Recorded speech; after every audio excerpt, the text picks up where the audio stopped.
It's the cold that gives the routine away.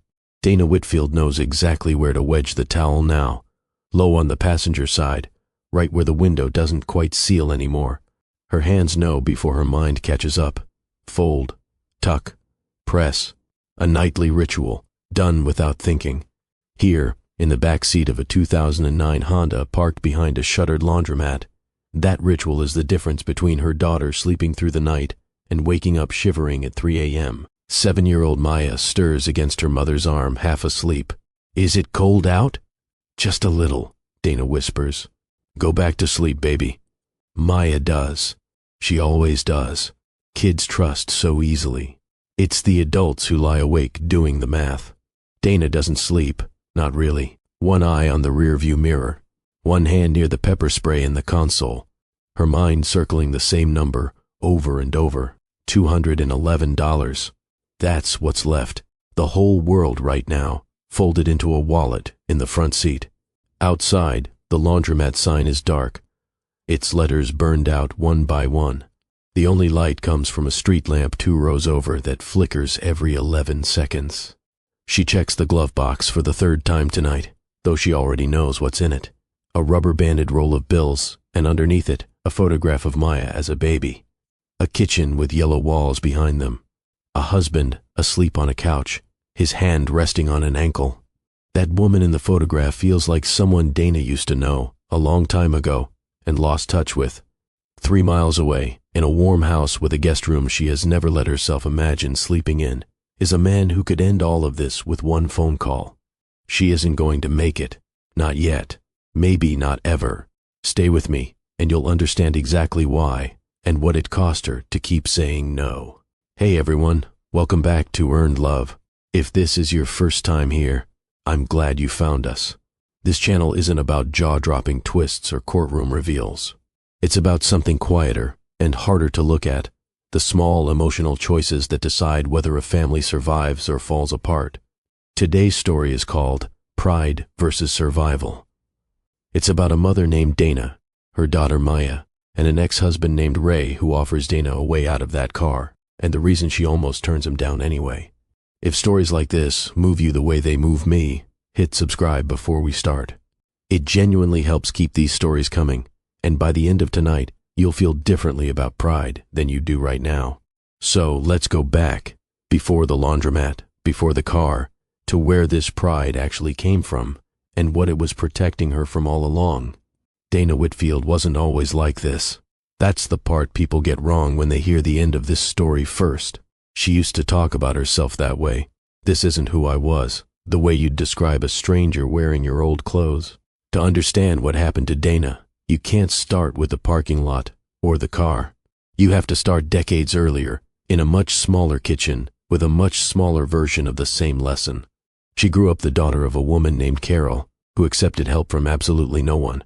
Dana remembers being 9 years old, standing in the kitchen doorway, watching her mother turn away a church volunteer holding a box of groceries, watching her mother's jaw set, her voice go flat and polite, "We're fine, but thank you," while the refrigerator behind her held a single carton of eggs and half a stick of butter.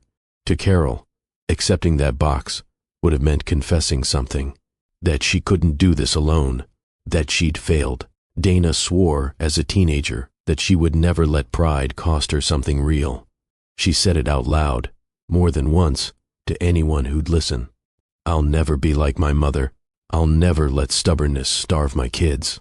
And then she married Ray Whitfield, and somewhere along the way, without ever noticing the exact moment it happened, pride became the one thing standing in for everything else she'd lost.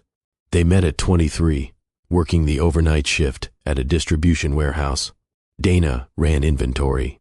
Ray drove forklifts and dreamed, always dreaming, about the contracting business he was going to build someday.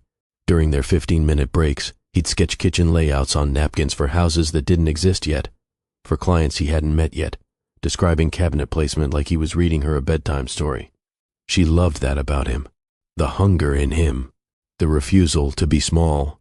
There's a story Dana used to tell at parties, back when their marriage was still the kind of thing you told stories about instead of the kind of thing you carefully avoided mentioning.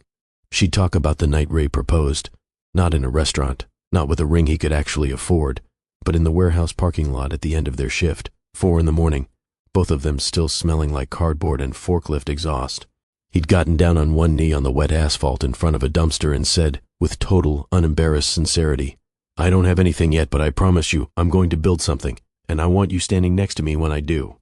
Dana used to say that was the most romantic sentence anyone had ever said to her, because it wasn't a promise of what he already had.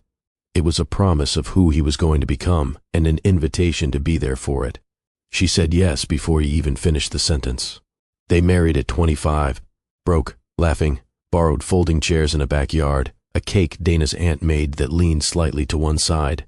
Maya arrived 2 years later, and for almost 4 years, they were the good kind of poor, the kind that still has laughter in it, mac and cheese dinners that somehow felt like feasts, a roof that leaked whenever the wind drove in hard from the north, the two of them scrambling with buckets at midnight, patching shingles the next morning and howling with laughter at their own incompetence. Then Ray's business started to take off, and something in the marriage started coming apart at exactly the same speed it grew. He was gone longer. First, it was job sites, then client dinners, then trips to source materials that somehow always required an overnight stay. Dana told herself she understood. Building something takes sacrifice, that's just how it works, but understanding and loneliness aren't opposites. She had plenty of both, most nights, eating dinner across from an empty chair. The night she found the messages, she didn't scream. She didn't even cry right away. She sat at the kitchen table, their kitchen, yellow walls, a cabinet door that never quite shut, no matter how many times Ray promised to fix the hinge. And she read every single message twice. Some small, desperate part of her hoped that reading them a second time would somehow change what they said. They didn't say he'd slept with anyone. That detail would matter to her later, in arguments that went in circles for months, like it was supposed to be a comfort. The messages were with a woman named Priya, a project manager on one of his jobs, and they weren't about sex. They were about something Dana found almost harder to forgive. "You make me feel like I matter. I understand you in a way most people don't." Nothing physical, just Ray, quietly, somewhere along the way, going looking for something Dana had spent 6 years believing she was already giving him. Nothing happened, Ray told her, and Dana believed him, mostly. But belief didn't undo the damage. What undid her wasn't the fear that he'd cheated with his body. It was the quieter, crueler realization that he'd needed to go looking at all. Dana's mother had taught her exactly one lesson that stuck: never let a man know you're desperate for him. So instead of doing the brave thing, instead of telling Ray how frightened and invisible his messages had made her feel, Dana did what she'd watched her own mother do her entire life. She got cold. She got hard. In a voice she barely recognized as her own, she told Ray she didn't need an explanation, that she'd already decided, that she wanted the divorce before he could offer one first. It was the most expensive lie she ever told, because Ray, hurt, guilty, and completely unsure how to reach a woman who had just built a wall out of nothing, didn't fight her on it. He let her walk away with her heart in pieces and every wall still standing. And neither one of them ever said the thing that might have actually saved something worth saving. There's a detail Dana never told anyone, not even Renee, not for years. The night she asked for the divorce, Ray sat at that same kitchen table, head in his hands, and said very quietly, "Is this really what you want?" And Dana, who wanted, more than almost anything in the world, for him to keep asking that question, to ask it 4 more times, to refuse to accept her answer until she told him the truth, said, "Yes." Just that. One flat word. And then she watched something in his face close, like a door easing shut, and she understood, too late, that she had just taught him to stop fighting for her.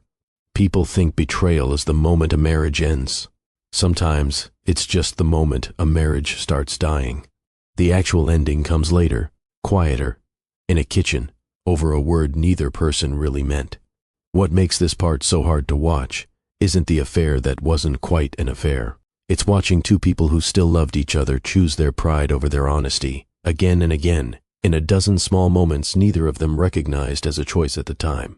That's how most marriages actually end. Not in one dramatic scene, but in 100 quiet ones like this. If you're watching this and you've ever done that, protected your pride instead of your relationship, I want you to sit with that for a second before we go further, because Dana's about to pay for that choice in a way she never saw coming. On paper, the divorce was fair. Joint custody, a modest support payment, a clean split of the very little they owned. Dana kept the car, Ray kept his tools. Nobody got the house, because there had never been a house, just a rented apartment with a yellow kitchen that Dana couldn't afford alone once Ray moved out. She found a smaller place, picked up extra shifts at the hospital where she worked as a nursing assistant, told herself she was fine. For almost 2 years she was. Tight, but fine. She built a small life in those 2 years, the kind of life that looks unremarkable from the outside and feels like an accomplishment from the inside. A 1-bedroom apartment with Maya's bed against one wall and Dana's pull-out couch against the other. A routine, school drop-off, hospital shift, pickup, dinner, homework, bath, bed, repeat, that had a rhythm to it, almost a music. She got a small raise. She started, cautiously, dating again, though nothing serious ever stuck, mostly because Dana kept every new man at exactly the emotional distance required to never feel exposed again. She told herself that was healthy boundary setting. It was in part. It was also the same instinct that had told her mother to turn away a box of groceries. Then her mother got sick. Dana burned through her paid leave in 3 weeks, burned through her savings in 2 months. Hospice care ate everything she had left, and when her mother finally died, Dana wasn't just grieving. She was broke in a way she hadn't felt since she was 9 years old, remembering that same woman refuse a box of groceries out of pride. The irony wasn't lost on her. It just didn't undo the math. There was still a rent payment due, and now nothing left to pay it with. She fell behind. Her landlord, not cruel, just not patient, gave her 30 days. 30 days became an eviction notice. The eviction notice became a shelter intake form, questions asked through a throat so tight she could barely push the words out. A 2-week maximum stay, on a wait list far longer than that. When their 2 weeks ran out, Dana packed everything she and Maya owned into the Honda, told her daughter it was an adventure, and hated herself a little more every single time she said that word. Adventure. There's a version of this story where Dana calls her sister Renee first. She almost does. On the second night in the car, phone brightness turned all the way down so it won't wake Maya. Renee lives 4 hours away, married with 3 stepkids and a mortgage already stretched thin. Dana lets it ring twice, then hangs up. She tells herself she doesn't want to burden Renee. The truer answer, the one she doesn't say even to herself, is that Renee warned her, gently years ago at the wedding, that marrying a man in love with his own ambition was a risk. And Dana can't bear to hear anything that sounds like "I told you so," even lovingly meant. So she puts the phone away and decides to figure it out, alone, the way her mother always did. She doesn't tell Ray. And that, more than the eviction, more than the shelter, more than any single bad break, is the decision that defines everything that happens next. It's not that Dana thinks Ray wouldn't help. Some rational part of her knows he would, instantly, without a second of hesitation. It's that she can't survive what it would mean if he did. Because Ray has built something. His name is on the trucks now. A nice house in a neighborhood Dana used to drive slowly through, imagining a version of her life where she lived there too. And this is the part that sits in her chest like a swallowed stone. A new wife. Colleen. Warm, generous, by every account exactly the kind of steady, put-together woman Dana has spent 2 years convincing herself she is not. If Ray finds out his daughter is sleeping in a car, it confirms every fear Dana has been carrying since the day she signed those divorce papers, that she was the reason the marriage failed, that she can't hold a life together without him, that after all that pride, all that armor, she needs him anyway. So she hides it. She learns to time custody exchanges at gas stations and fast food parking lots. She keeps Maya's clothes clean using laundromat machines at 2 a.m. She tells the school Maya has a recurring stomach bug. She becomes an expert in those weeks in a very specific kind of exhaustion, the exhaustion of maintaining a lie that requires constant, vigilant maintenance. It works for 11 days. Those 11 days have a texture Dana will remember for the rest of her life, the way people remember the specific quality of light during a hard season. She remembers learning which 24-hour gas stations have clean bathrooms and which ones have an attendant who watches too closely. She remembers a Tuesday when Maya asked, apropos of nothing, buckled into her booster seat with a juice box. "Why don't we live in a house anymore?" And Dana answered, without missing a beat, in a voice so calm it frightened her afterward. "We're just having an adventure for a little while, baby. Some families do this." Maya, satisfied, went back to her juice box. Dana gripped the steering wheel until her knuckles went pale and did not cry until Maya was asleep an hour later. She remembers the particular shame of standing in a public restroom at 6 a.m., washing Maya's hair in a sink with a trial-size bottle of shampoo, glancing up every few seconds to make sure no one walked in, rehearsing in her head what she'd say if someone did. "We're just freshening up before a long drive." She remembers how good she got at that sentence, how smoothly it came out, eventually, like a line from a play she'd performed so many times the words had stopped meaning anything. She remembers, too, the small mercies, a diner waitress who let them sit in a booth for 2 hours over one plate of fries without ever asking them to order more, sliding a second basket of bread onto the table without comment, a librarian who let Maya borrow the same stack of picture books 3 weeks running and never once mentioned the overdue fines. People who saw more than they said and said nothing, because sometimes the kindest thing a stranger can do is not ask the question they already know the answer to. What Dana does not let herself do in any of those 11 days is pick up the phone and call the one person who could have ended it all in an afternoon. She tells herself every single night that tomorrow will be different, that the next interview, the next paycheck, the next small break will be the one that fixes everything before anyone has to find out. Tomorrow doesn't come the way she needs it to. If you're new here, and even if you're not, I want to pause for 1 second and just say, I know this story is heavy so far. It's supposed to be. Stay with Dana. What happens next is the moment this entire story turns. Ray finds out because of something Maya says with the guileless, devastating honesty only a 7-year-old is capable of. They're in his truck, on the way to get ice cream during a custody weekend, and Maya's looking out the window when she says it. "Last night I could see 3 stars through the sunroof. Mommy said one of them was probably a planet, not a star, but I like pretending anyway." Ray, hands on the wheel, asks her to repeat it. Then he pulls into a gas station lot and sits there for almost 10 minutes, according to Colleen, who he calls from the parking lot, his voice unsteady in a way she'd never heard from him before. "She's been sleeping in a car," he tells Colleen. "Dana's been telling me she's staying with a friend." Colleen doesn't hesitate. "Go find her," she says. "Whatever you need to do, go find her tonight." Ray drops Maya at what he believes is Dana's apartment, an address that's really just an old friend's place where her mail still goes, though she hasn't lived there in 3 weeks. Then he calls Dana. She doesn't pick up.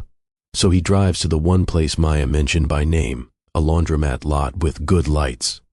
He finds the Honda at 9:40 p.m. Dana is in the driver's seat, dome light on, sorting through a folder of job applications, and when Ray knocks on the window, she nearly drops everything trying to hide the folder, as if that could undo what he's already seeing. The sleeping bags, the pillow wedged against the door, their entire life folded into the back seat like luggage for a trip nobody planned to take. "Get out of the car," Ray says. His voice isn't angry. That's almost worse. It's cracked, disbelieving. The voice of a man realizing something he should have known weeks ago.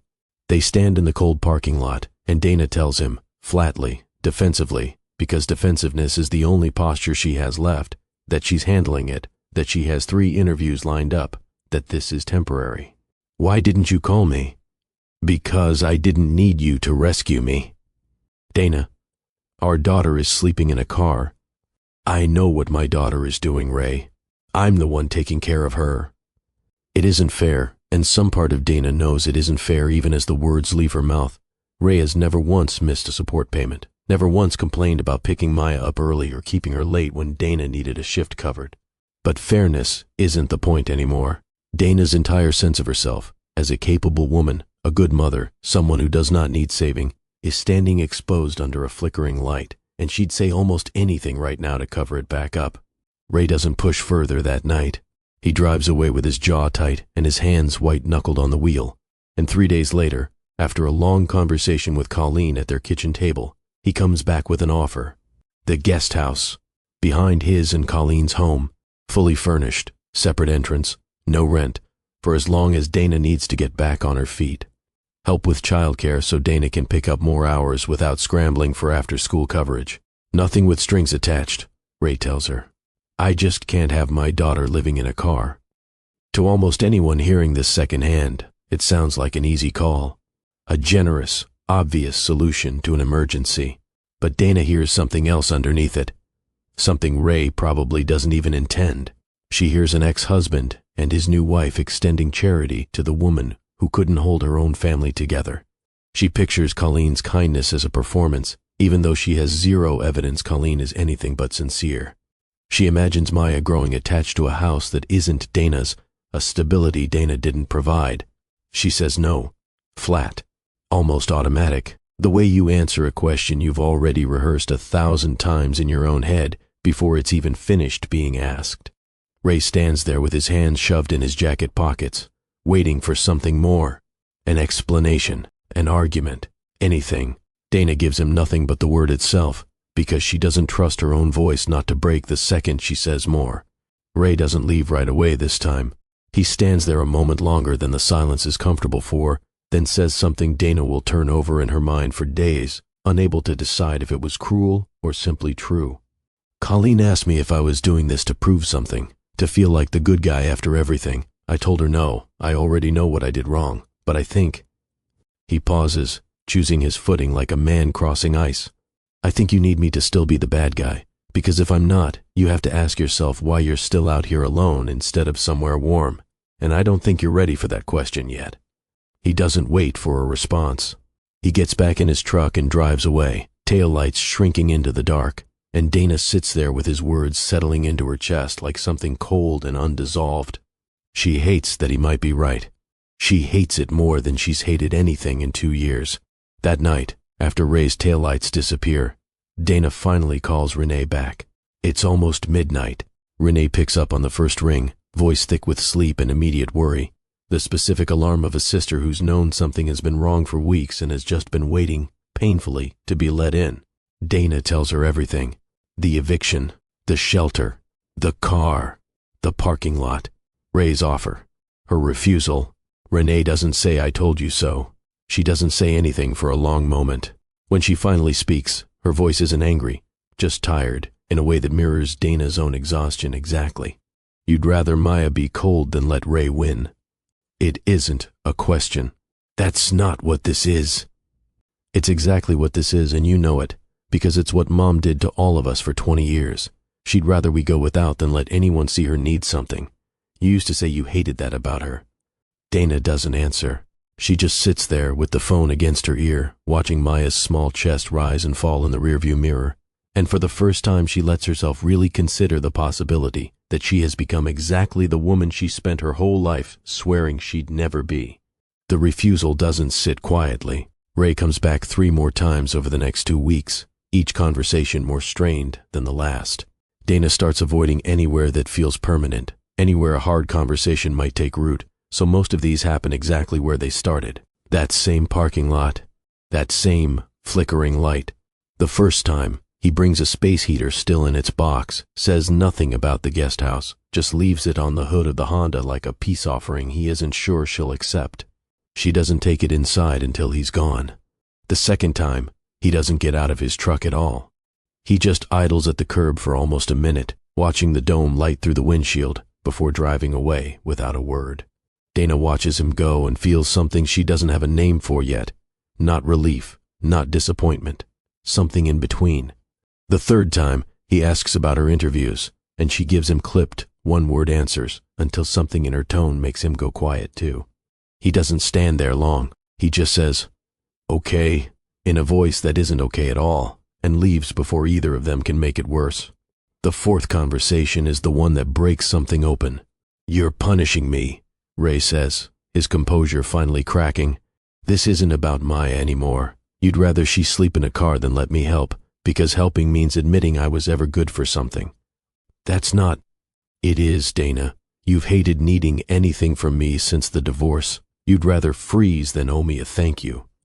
"I don't owe you anything," Dana snaps, sharper than she means, sharp enough that Maya, half asleep in the back seat, flinches at the raised voices. Dana lowers her tone instantly, ashamed, but the moment has already landed where it's going to land. You don't owe me a thank you, Ray says, quieter now, watching his daughter through the window. But you owe her a roof. Dana doesn't have an answer for that. She sits in silence while Ray walks back toward his truck, and for the first time since the divorce, she lets herself cry in front of him. Not the controlled private grief she rations out at 2 a.m. The other kind. The ugly, gasping kind she's been swallowing for 2 years. Ray comes back. He doesn't say anything. He just sits down on the curb next to the car, at a respectful distance, and waits until she's done. I'm not trying to prove you failed, he says eventually. I know I failed too. I was gone all the time. I made you feel like you weren't enough, and that wasn't fair, and I've had 2 years and a good marriage to figure out exactly how badly I handled that. This isn't me, trying to be the hero who saves you. This is me trying to be a decent father, and an ex-husband who doesn't let the mother of his kids sleep in a parking lot because his own pride matters more than her safety. It's not your pride I'm worried about, Dana says quietly. I know, Ray says. It's yours. But Dana, pride doesn't keep Maya warm. They sit there for a long time after that, neither one speaking. The only sound the tick of the cooling truck engine somewhere behind them, and, faintly, Maya's steady breathing through the cracked window. Dana looks at her hands. She thinks about her mother turning away that box of groceries at the door, chin lifted, voice even. She thinks about being 9 years old and admiring that, actually admiring it, the way a child admires anything that looks like strength before she's old enough to know the difference between strength and armor. She wonders, not for the first time, how many of her own choices have really been hers, and how many have just been an old woman's lesson wearing a different face. I keep thinking, Dana says finally, so quietly Ray has to lean in to hear it, that if I say yes to you, it means the last 2 years were a mistake, like leaving you was wrong, like I couldn't actually do this on my own, and everyone who ever doubted me was right. Ray is quiet for a moment. Nobody's keeping score, Dana. I am, she says. I've been keeping score since the day I signed those papers. I had to be right about leaving. I had to prove I didn't need you. Because if I needed you, then what was the point of any of it? What was the point of being alone for 2 years if I was just going to end up back in your kitchen anyway? You're not moving into my kitchen, Ray says gently. You're moving into a guest house so my daughter doesn't get frostbite. That's it. That's the whole thing. It doesn't have to mean anything else unless you decide it does. Dana lets that sit for a moment. It's a smaller offer than the one she's been arguing with in her head. Not a verdict on her marriage, not a referendum on who was right or wrong, just a roof and a door with a lock on it for as long as she needs it. Somehow that smallness makes it easier to imagine saying yes. She still doesn't say it out loud, but something in her chest, some muscle she's been clenching for 2 years without realizing it, loosens by half an inch. It isn't a yes, not yet, but it's the first crack in a wall she's been maintaining so long she'd almost forgotten it was something she built, not something she was born with. Ray doesn't push. He seems to understand, in that moment, that pushing further would only make the wall go back up thicker than before. He just sits with her a while longer in the quiet, two people who once shared a whole life together, now sharing a curb outside a laundromat, waiting for something neither of them can rush. I want to sit on that line for a second, because I think it's the emotional center of this whole story. Pride doesn't keep Maya warm. How many of us have let exactly that kind of pride cost someone we love something they actually needed? Not out of cruelty, not even out of stubbornness, not really, out of fear. Fear that needing help means admitting we couldn't do it alone. Fear that someone we hurt, or someone who hurt us, might get to be the one who saves us, and somehow that would undo everything we built our identity on in the meantime. Drop a comment if this hit you the way it hit me. I read every single one. Okay, let's finish Dana's story. Dana doesn't say yes that night. She says yes 4 days later, after a job interview falls through, after a cold snap drops the overnight temperature low enough that she's genuinely frightened for Maya's health, and after she finally admits to herself, alone at 2 a.m. in the quiet dark of that car, something she's been avoiding for 2 years. The story she's been telling herself, that accepting help means she's weak, is actually the thing that's been keeping her weak this whole time. Real strength, she finally understands, isn't refusing help.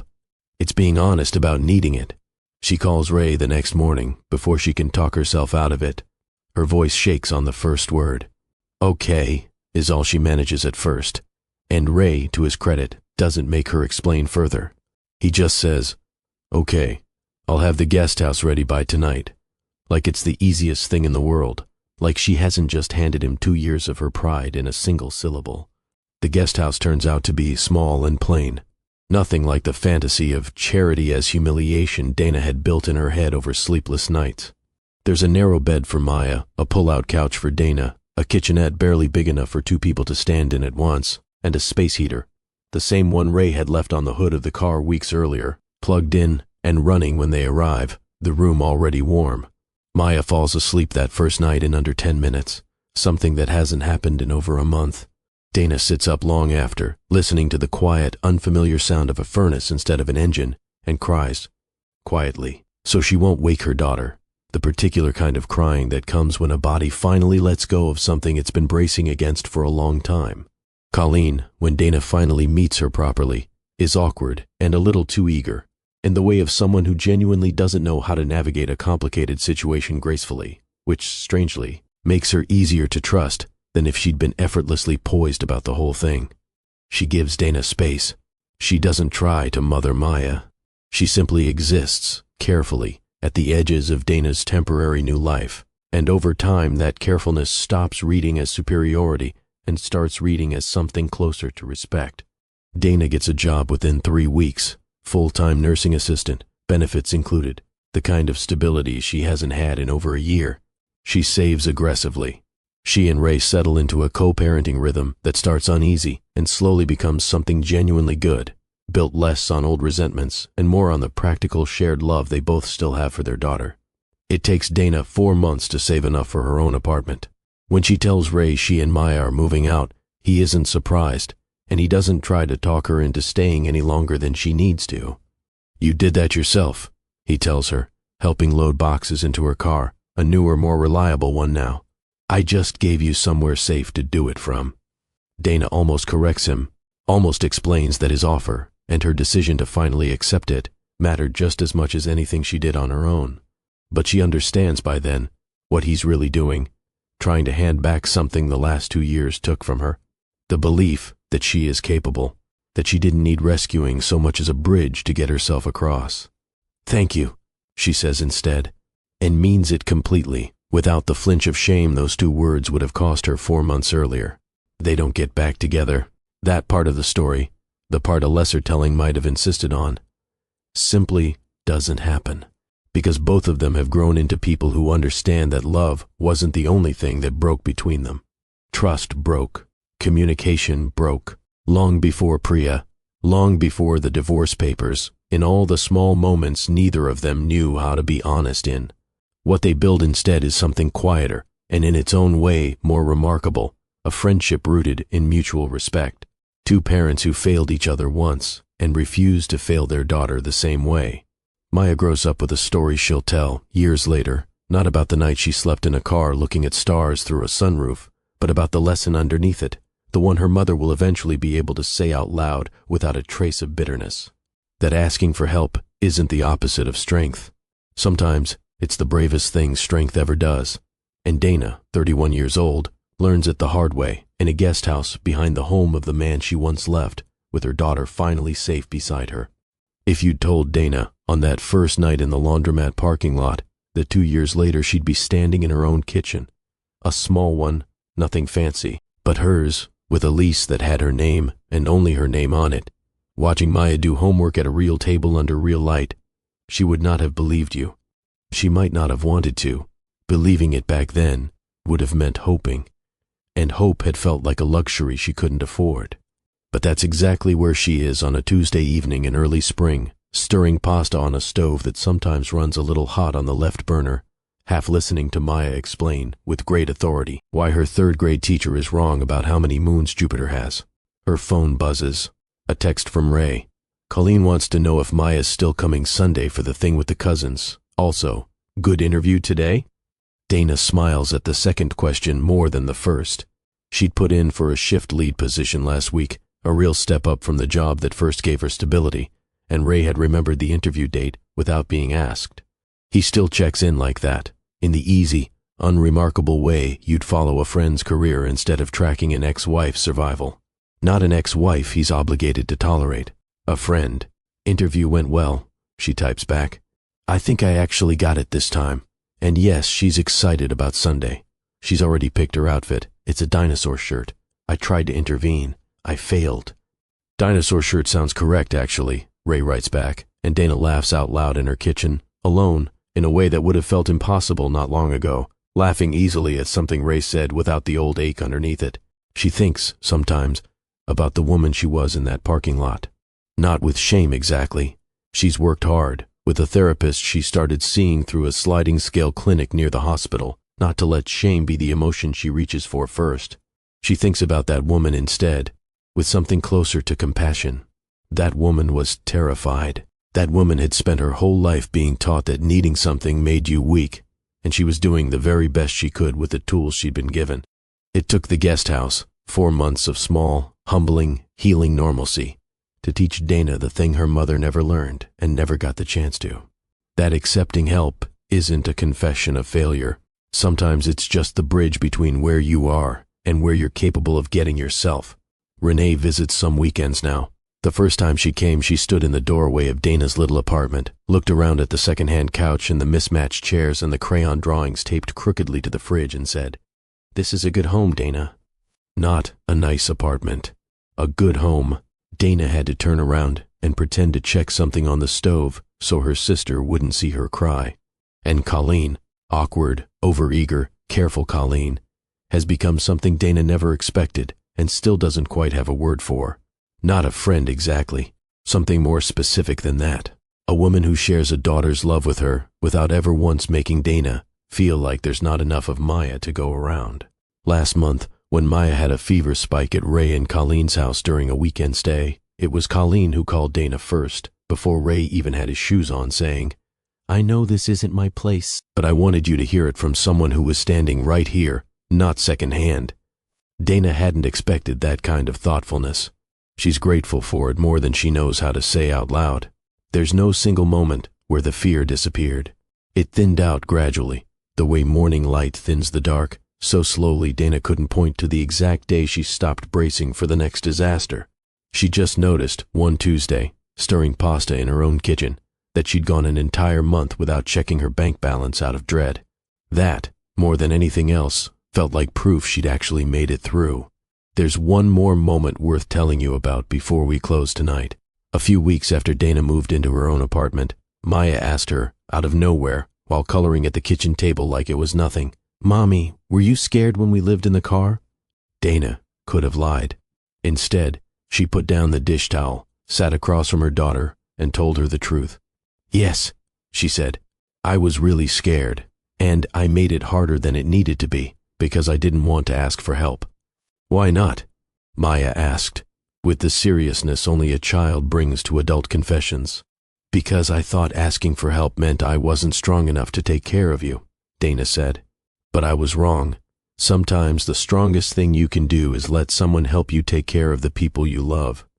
Maya nodded slowly, filing it away, then went back to her coloring, the way important moments so often pass in a house with a 7-year-old in it. But Dana sat there a while longer, thinking that if nothing else came out of those hard years, that sentence alone might have been worth all of it. So here's the question I want to leave you with tonight. How much of what we call pride is actually just fear wearing a stronger word? Dana wasn't protecting her dignity in that parking lot. She was protecting a story about herself, that she didn't need anyone, that needing Ray would prove something about her she couldn't survive being true. It took a cold snap and a daughter who trusted her completely to teach her that the story was costing more than it was protecting. If this story meant something to you, tell me in the comments. Has pride ever cost you something you actually needed? I read every one, and some of your stories are the reason I keep making these. If you're new here, this is Earned Love, quiet, human stories about why relationships break, and sometimes why they heal. Subscribe if you want to be here for the next one. Thank you for sitting with Dana's story tonight. I'll see you in the next one.